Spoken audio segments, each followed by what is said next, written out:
Welcome to Executives at the Edge, a podcast brought to you by MEF.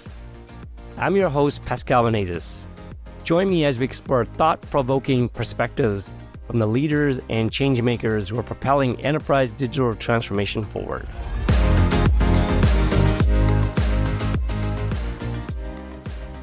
So I'm so excited today to have Kelly Ajuha, CEO of Versa Networks. Kelly, welcome to Executives at the Edge. Thanks, Pascal. Happy to be here. Well, I love all our listeners to hear your background. You have such an extensive background. So if you could just talk about your background, it would be really awesome. I don't know where to begin. Like you, I'm somewhat Canadian, but that aside, I've spent the last 6 years at Versa Networks as the CEO. And part of that, I spent a few years at Cisco in different roles in product management, general management, and running their product portfolio.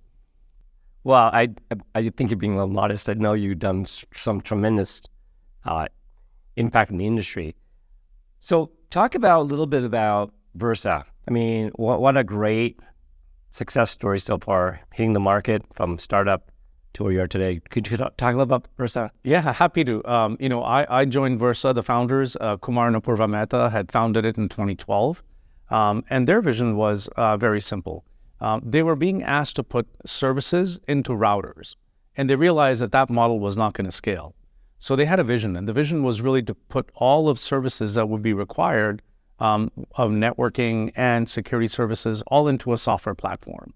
So what they actually built initially was a cloud-centric platform that you could actually do a virtual CPE in. So all the services that you would typically do on a CPE on-prem, they could do it in the cloud, and it was built as cloud-native, multi-tenant, all the things you would expect from a modern age software stack.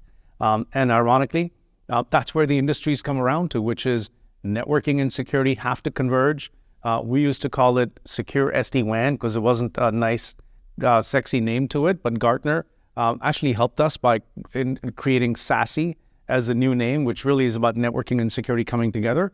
And we find ourselves in the middle of the storm or the tornado or whatever you want to call it, because that's taken the industry by a storm, and we're right in the middle of that. That is amazing. Actually, I remember when I actually know Apurva and Kumar. I actually know Kumar really well. And I remember him showing me what he was going to do initially, and it was virtual firewalls, and they came from Juniper, I think. Right. And so happens that then they went into SD-WAN because that was the market then, and now all of a sudden it's all integrated exactly to his vision. So yeah, isn't that incredible? It's true, and I think the shift towards SD-WAN wasn't really that we left all the other pieces aside. Security was always a part of the investment since day one of the company. It just so happened that our belief was that to be able to use SD-WAN, you're opening up an internet connection, a perimeter somewhere in the enterprise network, and you have to protect that.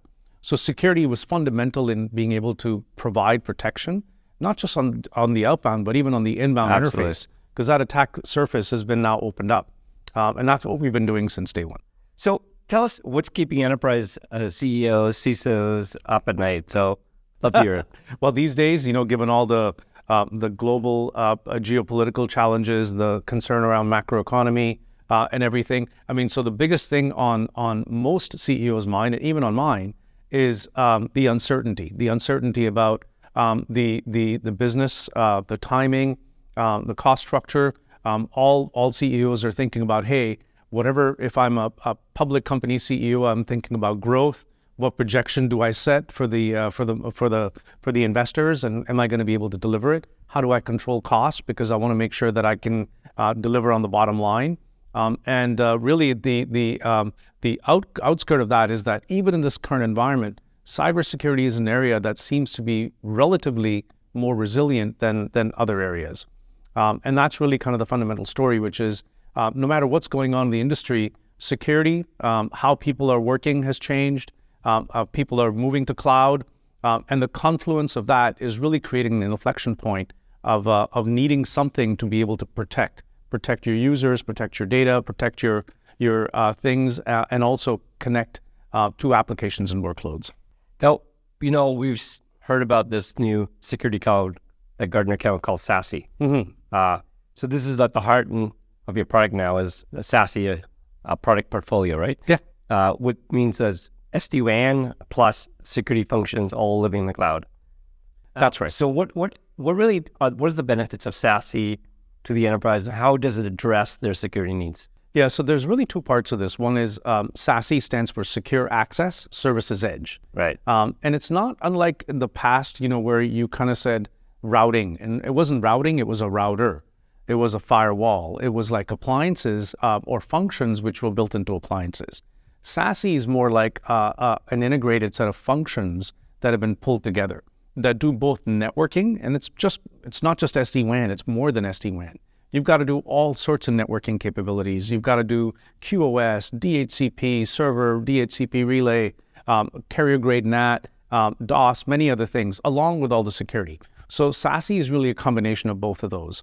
And ironically, the vision for SASE that Gartner has had, and which is aligned with ours, which is, and I actually simply put it, which is SASE is really designed to protect, because that's one of the key things that SASE delivers, is security, and connect. And the connection part is the connecting users, devices, or sites anywhere to workloads or applications anywhere, anytime. And it's a combination of both of those that is SASE.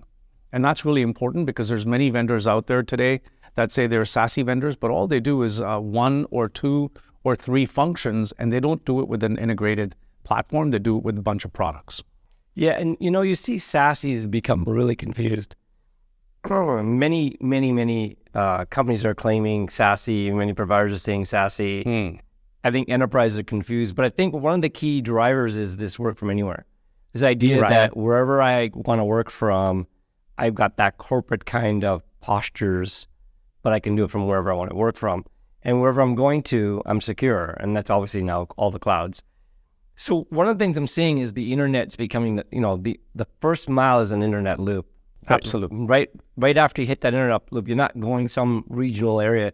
That SASE cloud is living very close to you, wherever that user is. So making that SASE cloud look like it's distributed all over the world, that's a huge amount. And there's a lot of confusion about, how do you unify to get all of this security functions and all this networking function you described to look seamless and work seamless. And I think it's become a problematic issue because no one can really do it all well. Now, I know Versa has a tremendous portfolio in all of these things. So do you want to clarify? Yeah, so I think let me kind of phrase what you said slightly differently, which is in the new world, the world of today and tomorrow, workloads or applications are sitting in anywhere and everywhere. Exactly. Meaning they're in the edge, they're in a private data center, they're in public cloud, whatever else, different clouds, wherever, right? Now, the enterprises have to allow their users to connect to those workloads as quickly as possible.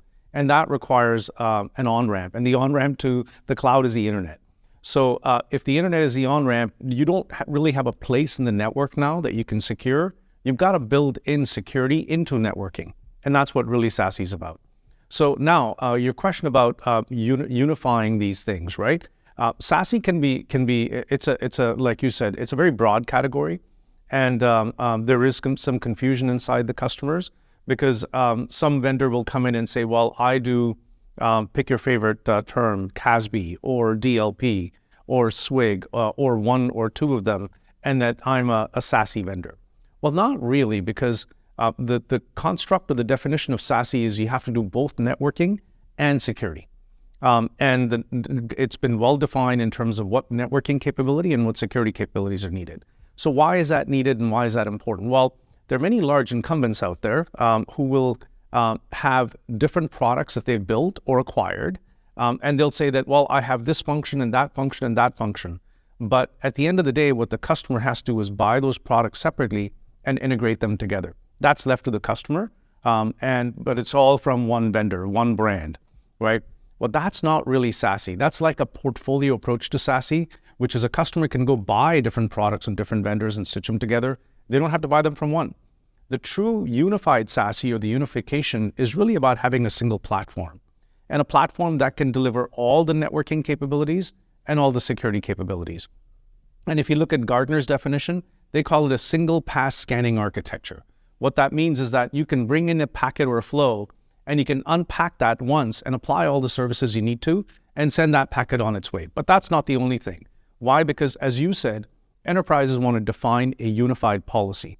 They want to say it's Pascal using his Apple AirBook, right now sitting in the Marriott in Marina Del Rey. What should his policy be, right? And if Pascal using that same device moves into his office, what should the policy be? It shouldn't be like it was in the past, which is islands of policy. And that's only made possible by having a unified data lake, which is all the information, all the logs, security and networking are going into one cloud platform, which is looking at all these logs.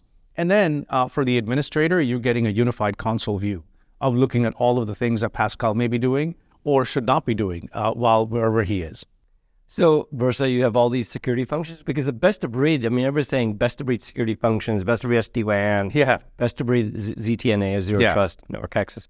So can you, I mean, that's why they're, people feel that not any one vendor can solve best of breed of everything. Well, reality is that enterprises have been burnt, right? They've been burnt because the promise has been there to have this unification of the best of networking and the best of security all from one place, but it hasn't ever panned out. That's why enterprises have to go and buy, CISOs tell me they have 70 different security products just in their environments, which is so complex for them to build. And just imagine lifecycle management and changes they have to make.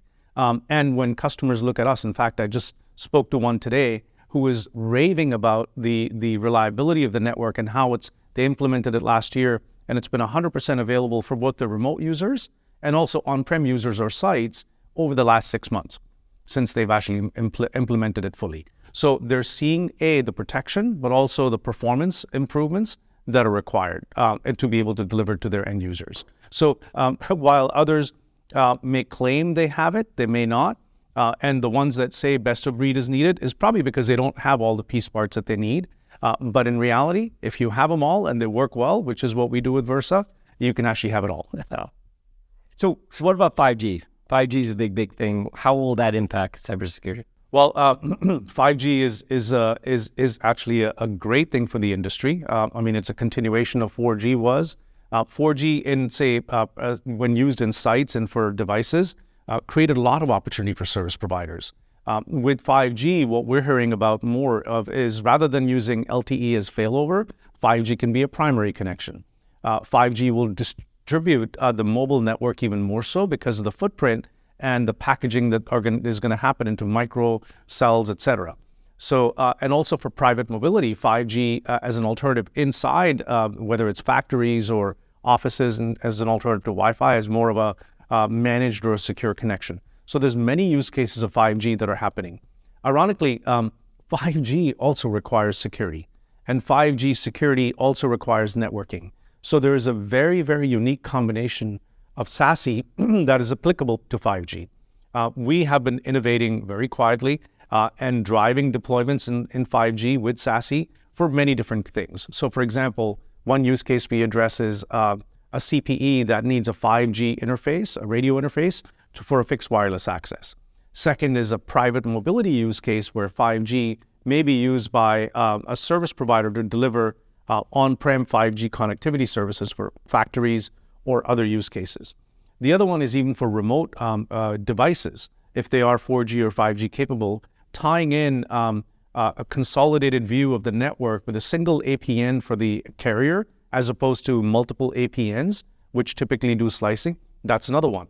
And just slicing alone. And slicing, 5G has been known for its slicing capability, but so far it's only in the core network and the radio network. While Versa can stitch that together with even a transport network slice as well and tie it end to end while isolating control plane, data plane, and management plane. So many, many different use cases of 5G. I think we're still in the early stages of SASE and 5G coming together. Some of the leading carriers are actually embracing it, adopting it, and now looking at architecturally deploying it. Now, I'd imagine IoT would be a very big one with securing just the IoT itself with a SASE cloud, right?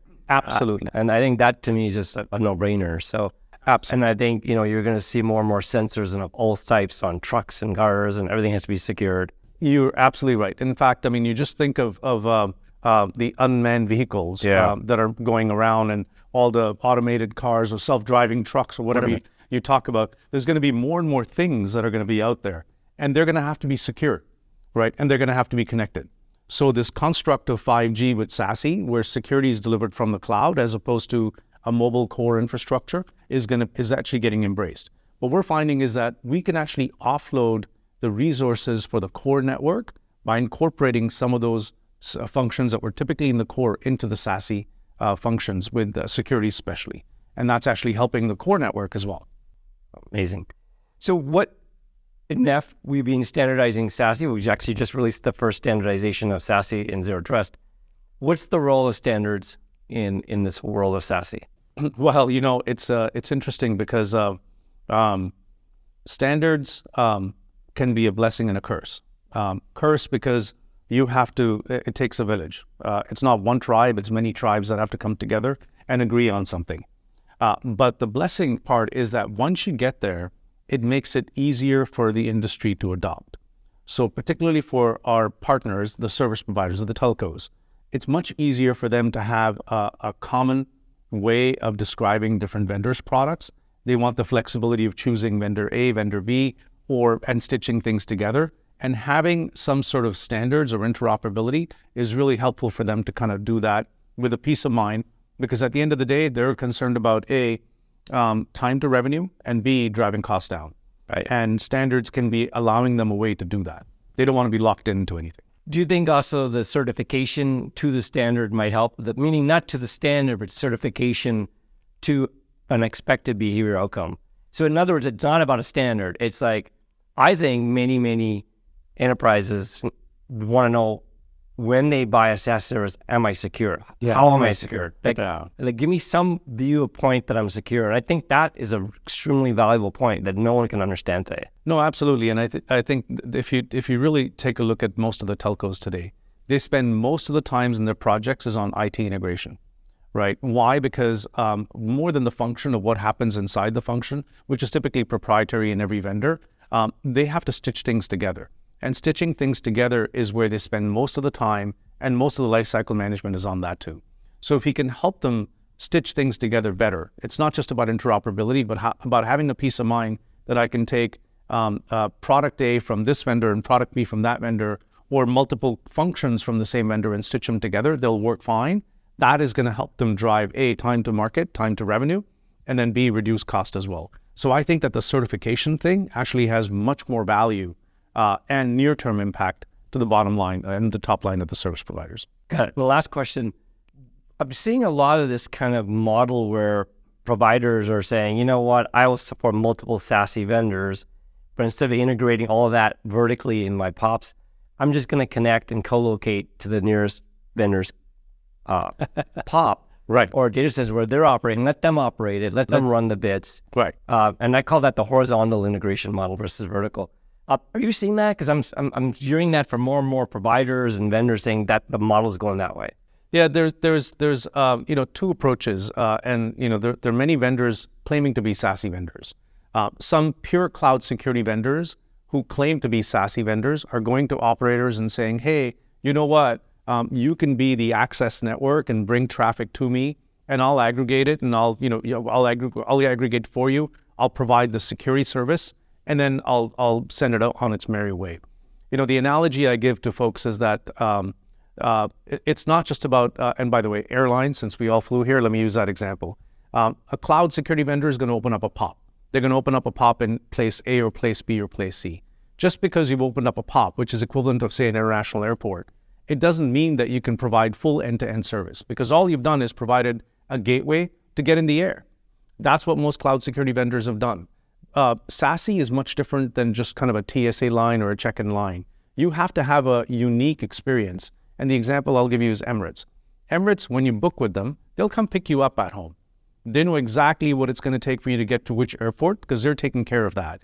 They've already checked you in, and you've got a TSA pre-clear, whatever line to get through, and you're in the lounge, and they've picked the right flights for you to get from point A to point B, even if it goes through C or D, to get to that destination.